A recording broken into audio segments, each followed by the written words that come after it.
Duplicate सिमेंटर व्यवहार बहुत बढ़ी चली आपण केवल न्यूज रे कि न्यूज पेपर जी न्यूज देखुं तार 100 गुण अधिक डुप्लिकेट सिमेंटर व्यवहार मार्केट में चली किंतु यार केवल 1% पुलिस धरी थाए से केवल आप नॉलेज को ही केवल आसी थाए किसी ठक बेपारी असाधुता जो आपण अजाणत 100 टंका पर बैग डुप्लिकेट सिमेंट को 400 टंका हिसाब से आप मार्केट में दे था सिमेंटर आयु बा लाइफ स्पान मिनिमम 60 ରୁ 100 वर्ष थाए किंतु जो डुप्लिकेट सिमेंट अच्छी तार आयु मात्र 5-10 वर्ष पर आपण बिल्डिंग रे क्रैक और कोलाप्स भली सीरीयस प्रोब्लेम आसी थाए यह द्वारा आपन को फाइनेंशियली बहुत लॉस होगा सही घरे रोथ आप फैमिली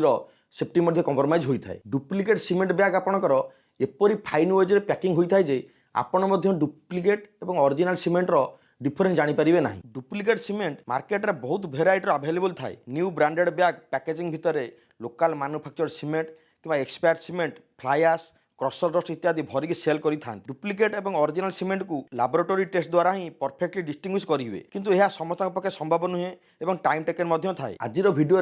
मु मोर 12 वर्षर एक्सपीरियंस हिसाब से 12टी टिप्स कहि जहाँ को फॉलो करी ऑनसाइट आपड़ जानीपारे आपड़ किणुवा सिमेंट डुप्लिकेट कि original Cuttack Bhubaneswar side design construction द्वारा 25 ରୁ ऊर्ध्व रनिंग कंस्ट्रक्शन प्रोजेक्ट चालूँगी आमर प्रत्येक मसरे 800 ରୁ 1000 बैग परचेज करूँ आमर यही सब टेस्ट प्रत्येक साइट्रे परफर्म रेगुलार करूँ तेणु भिडियोटी प्रथम शेष पर्यंत देखूँ समस्त किसी जानीपारे यही भिडियोटी बहुत नॉलेजेबल होबार अच्छी और भिडियो स्टार्ट करने आगे कही रखुच्छी जदि आप घर प्लानिंग डिजाइनिंग कंस्ट्रक्शन कि इंटेरियर करार अच्छी आप साइड डिजाइन कंस्ट्रक्शन जोगाजोग करेंगे आम ऑल ओवर ओडिशा रे प्लानिंग डिजाइन प्रोवाइड करिथाउ कटक भुवनेश्वर आम कंस्ट्रक्शन और इंटेरियर वर्क सर्विस प्रोवाइड करिथाउ आम पाखे ओडिशा सब बेस्ट इंजीनियर और स्किल टीम अवेलेबल अच्छी से आम अफोर्डेबल प्राइस रे बेस्ट सर्विस प्रोवाइड करिथाउ प्रथम पॉइंट है आपड़ जब सिमेंट किणुंट ट्रस्टेड और ऑथराइज सिमेंट डीलर व भेंडर पाखु ही सिमेंट परचेज करूँ सिमेंटर समस्त ब्रांड किसी शॉप को ऑथराइज करें प्रोडक्ट सेल करने सेटा सिमेंट किणिले डुप्लिकेट होबार मिनिमम चांसेस थाए जेकोसी कंपनी नेम रे डुप्लिकेट सिमेंट सेल हेले कंपनी ही लॉस होता है तेणु कंपनी केबे भी तार ऑथराइज शॉप को अलाउ करिबो नाही डुप्लिकेट फेक सिमेंट सेल करने को आमर समस्त साइट रे सिमेंट पकेबा किसी ऑथराइज भेंडर को सटिंग करिछु एवं जीएसटी बिलिंग हिसाब से परचेज हुए जहाँफल सिमेंट डुप्लिकेट होबार चांस न थाए कस्टमर का कन्फर्मेशन आम cement purchase GST bill customer को शेयर करूँ कारण घर बनइबा लोकों जीवन भरीर कष्टोपार्जित धन लगी जाए तेणु कस्टमर को कॉन्फिडेंस होगा दरकार कि घर जो सब मेटेरियल लगुच ओरिजिनल बोली द्वितीय पॉइंट है नॉर्मली समस्ते लाइफ टाइम रे गोटे कि दुईटी घर करें मार्केट चली सिमेंट बैग करेन्ट प्राइस जना न थाए जो भी 40-50 टका पर बैग लेस मिले से जगह अजाणत डुप्लिकेट सिमेंट किणी नहीं आसी था आउ किसी प्लेस रे contractor intentionally project cost save करने को कम प्राइस डुप्लिकेट सिमेंट आनी था कारण सिमेंट कॉस्ट हूँ बिल्डिंग ओवरऑल कॉस्ट 10 ରୁ 12% होता है जब सिमेंट लोअर प्राइस किणवे तो बिल्डिंग कंट्राक्ट बहुत कम प्राइस करें आमर रेगुलर सिमेंट परचेज हो सिमेंट प्राइस जना थाए किसी बहुत कम प्राइस सिमेंट ऑफर मिलता है कौन भी जेन्युइन डीलर बा भेंडर लॉस करके सिमेंट सेल करेंगे ना यही प्रकार डीलर और कंट्राक्टर ठार दूरे रहा पड़ो तृतीय पॉइंट है आपड़ जेकोसी ब्रांड सिमेंट किणुतु जपरिक अल्ट्राटेक डालमिया एसीसी अंबुजा इत्यादि समस्त ब्रांडर बैग्रे एक्सपायर डेट और मैन्युफैक्चरिंग डेट लिखा होता है किसी सिमेंट बैग्रे एक्सपायर डेट लिखा हो न थाए आप मैन्युफैक्चरिंग डेट को हिसाब करके एक्सपायर डेट बाहर करेंगे मैन्युफैक्चरिंग डेट आपंकर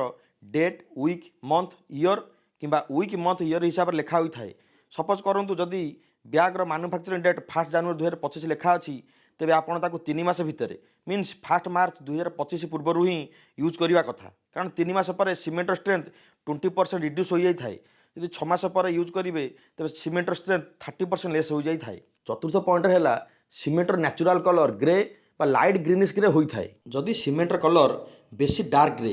कि बेसी लाइट ग्रे थाए तेज से सिमेंट अवॉइड करने कथा पंचम पॉइंट है टेम्परेचर टेस्ट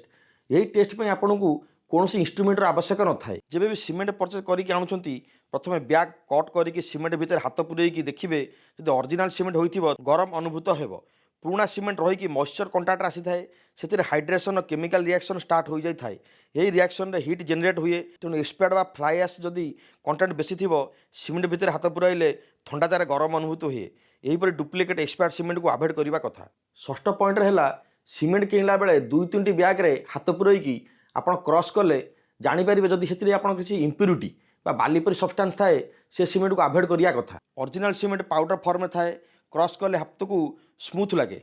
सप्तम पॉइंट है सिमेंट जदि आप लम्स बा आपणकर मुंडा बा गोड़ी परी हो जाए ताहले से सीमेंट एक्सपायर बा से सीमेंट आपंकर मॉइस्चर कंटेंट आसी थाए सेहीपरि सीमेंट घरे यूज कले घर स्ट्रेंथ बहुत कमी जाए थाए। अष्टम पॉइंट है ओरिजिनल सीमेंट को आनिक जदि आप पानी रे पकाइबे ता प्रथमे आप किसी समय भासी थाए एवं किसी समय पर यह संपूर्ण डुबी जाए थाए। जदि सीमेंट पानी रे पकाइबे तार इमिडिएट बुड़ी जाए थाए तेबे सेथिरे इम्प्यूरिटी मिक्स होई थाए। जदि सीमेंट बेसी समय भासी थाए तेबे सेथिरे फ्लाई एशर कंटेंट बेसी मिक्स होई थाए। नवम पॉइंट है सीमेंट को जदि आप पेस्ट करके पानी मध्य पकाइबे किंतु ओरिजिनल सीमेंट होइतिबो ता आपण पानी केबे गोलिया करिवो नाही। जदि सीमेंट डुप्लिकेट थाए तेबे ये सीमेंट पैड खोली जाए कि पानी गोलिया कर दी थाए एवं ये सीमेंट पैड 24 घंटा पर बाहर कले एथिरे किछि क्रैक मध्य होई न थाए।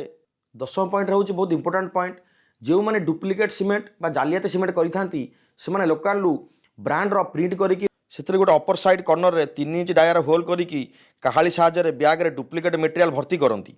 यही साइड कॉर्नर जदि होल थाए तेबे आपण श्योर होई पारबे जे एथिरे सीमेंट रे किछि डुप्लिकेट मटेरियल मिक्सिंग करा जाइछि। 11 पॉइंट है कंपनी द्वारा पैकिंग सीमेंट वेट 50 केजी थाए किंतु जदि डुप्लिकेट सीमेंट देखिए तेबे ता प्रॉपर वेट न थाए। केउ बैग 48 केजी हेलानी तो केउ केउ गोटे बैग 49 केजी थाए। सीमेंट मध्य 2-3टी बैग वेट कले आपण जानि परिबे या ओरिजिनल पैकेट कि डुप्लिकेट पैकेट। ओरिजिनल पैकेट आपणकर 50 केजी पाखापाखि वेट ही रही थाए। लास्ट पॉइंट है डुप्लिकेट सीमेंट बैग प्रिंटिंग को आपण जदि आप केयरफुल देखिए ताहा आपण जानि परिबे ताहा ओरिजिनल प्रिंट कि डुप्लिकेट प्रिंट। डुप्लिकेट बैग रे लेटर सब सिमेट्रिक न थाए यार प्रिंटिंग किछि दिन पर मध्य जल्दी फेड हो जाय थाए। एहा सह मु आपण गोटे बोनस टिप्स दउची बहुत जगह आपण ओरिजिनल सीमेंट किनिकी मध्य जदि प्रॉपर स्टोरेज न करिवे ताहा आपण डुप्लिकेट बा डैमेज सीमेंट टाइप रो ही काम दिए। सर्वदा मन रखंतु सीमेंट जेबे भी साइड को आणुचंती प्रॉपर स्टोर रूम रे रखंतु। एहा को ग्राउंड ठारू 1 फीट हाइट एवं वाल ठारू 1 फीट डिस्टेंस रे पॉलिथिन कवर करिक रखंतु जेपरि सीमेंट बैग मॉइस्चर और वाटर संस्पर्श न आसीबो। सीमेंट को fast in fast out order रे यूज करंतु मीन्स फास्ट आसीदिया सीमेंट को फास्ट यूज करिकी परे आसीदिया सीमेंट को फ्यूचर पाई रखंतु। बहुत जगह आम देखीचु ऊपर थिबा सीमेंट बैग को प्रथम यूज करि चली थांती कि तळे थिबा सीमेंट बहुत दिन रही डैमेज हो जाय थाए। वीडियोटी भल लागिथिले सांगसाथी सह शेयर करबा सह लाइक कमेंट करंतु। या सह आउथरे कहि रखुची जदि आपण घरर प्लानिंग डिजाइनिंग कंस्ट्रक्शन किबा इंटीरियर करिवार अछि आपण मध्ये साइड डिजाइन कंस्ट्रक्शन जोगाजोग करि परिबे। आज एतिकी नमस्कार जय जगन्नाथ।